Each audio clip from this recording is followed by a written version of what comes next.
Revenge films. Hi, I'm Tiffany. I'm a 26-year-old housewife. I became pregnant soon after I got married. I'm going to work hard to provide for my family. My dream is to buy our own house. This is my husband, Tristan.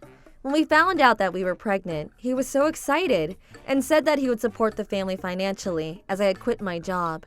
I was so happy to have such a loving husband, but as time passed, things started to change. I'm done with the laundry. I need to prepare dinner now. During my pregnancy, my morning sickness was making me feel ill. I was feeling constantly nauseous and sleepy. My sense of smell also became very sensitive. Whenever I cooked, the smells in the kitchen made me nauseous. Ugh, I'm gonna be sick. But I need to make dinner. Tristan is working so hard for me and the baby. I'm home! Tristan, you're home! What's this? I'm sorry. I wasn't feeling well today, so this is all I can make. The smells from cooking make me feel sick. That day, I was so nauseous that I threw up several times in the bathroom. For dinner, I had grilled some salmon, cooked rice, and made some soup.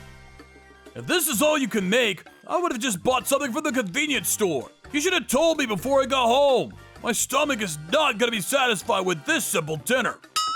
So you're not gonna eat the dinner that I cooked for you? Nope, I was expecting something better.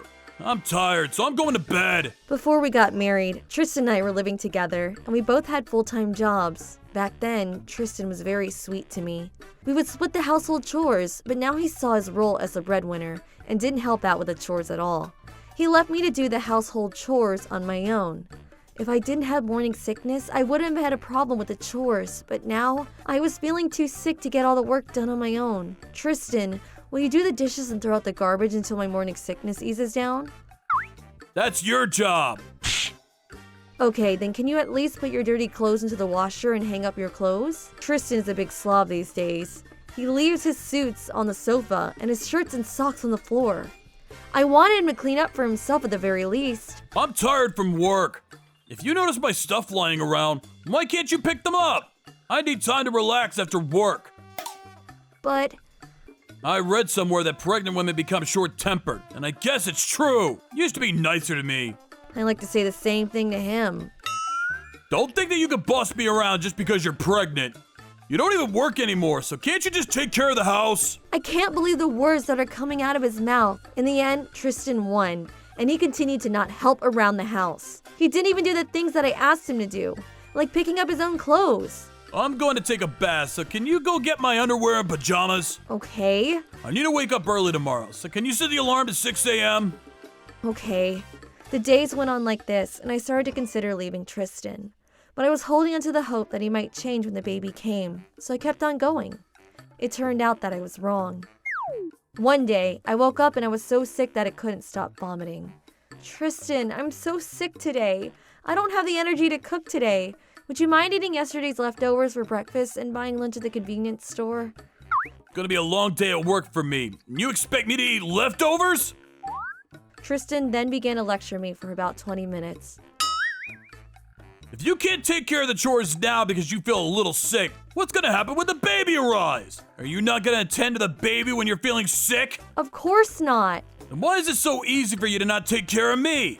I'm a part of this family too. I'm the head of the household for that matter. If being pregnant is so tough for you, why don't you get an abortion? Did you just say abortion? I did. I never said that I wanted a baby, and I never asked you to have a baby either. You did this on your own. I'm gonna head to work now, and I expect you to finish all the household chores by the time I get back. He then left to go to work.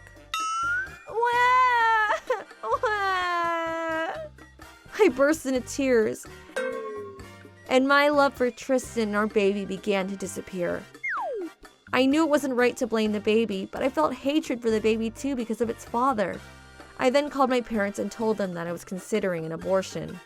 Of course, my parents were furious. You're going to kill an innocent baby? You need to calm down and think things through more carefully. I'm calm. I can't love my child when all I feel is hatred for its father.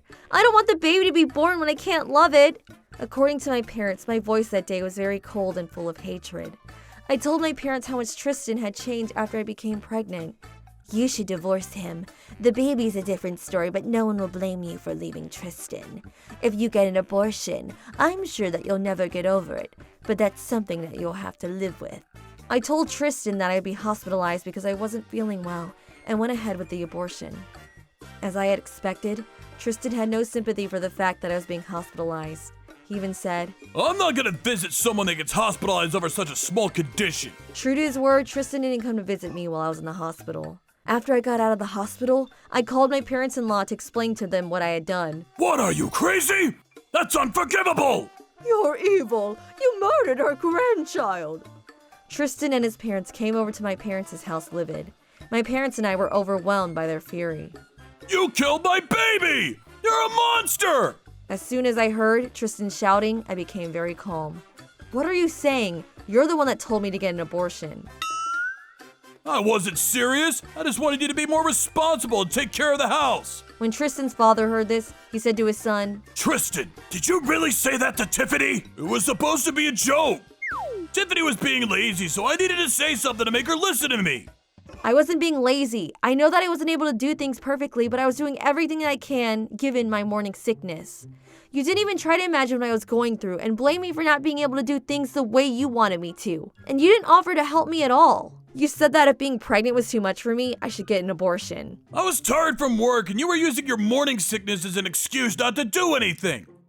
If you were talking about that day, that was the day that I was particularly sick. I wanted you to comfort me, but instead you complained about how I wasn't taking care of you. That's the day my love for you went away. I didn't want to have a baby that was related to you. You! How dare you say that to your pregnant wife? What were you thinking? You're a disgrace. Tristan's parents were enraged with their son. They even apologized to me. I found out for the first time then that Tristan had been lying about me to his parents. Tiffany's been bossing me around ever since she got pregnant. I'm being treated like a slave. I get home tired from work and she makes me do all the chores. She says she can't move because of her morning sickness. Tristan's parents believed him and thought that I was a bad wife to him. That explains why they were so angry with me when I told them about the abortion. Before I became pregnant, I was close to my parents-in-law and we spoke often on the phone. They were kind to me, so I've been wondering why they never called after I announced my pregnancy. I understand the situation now. I'm so sorry that I went ahead with the abortion without consulting you. We were wrong to trust Tristan's words. I can't imagine how lonely you were during your pregnancy. I'm so sorry that you had to deal with everything by yourself. Tristan's mother began to cry. I'm so sorry that my son mistreated you. By this time, no one was taking Tristan's side. Because of this, it was easy for me to file the divorce papers. With the help of Tristan's support, I was able to receive a $20,000 alimony from Tristan. 1 year after our divorce, I received an email from Tristan.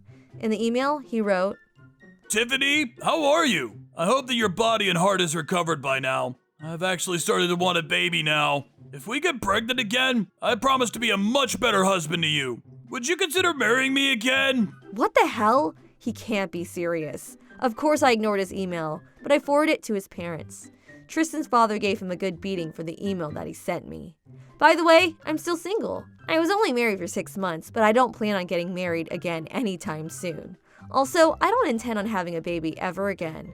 I owe that to my unborn child.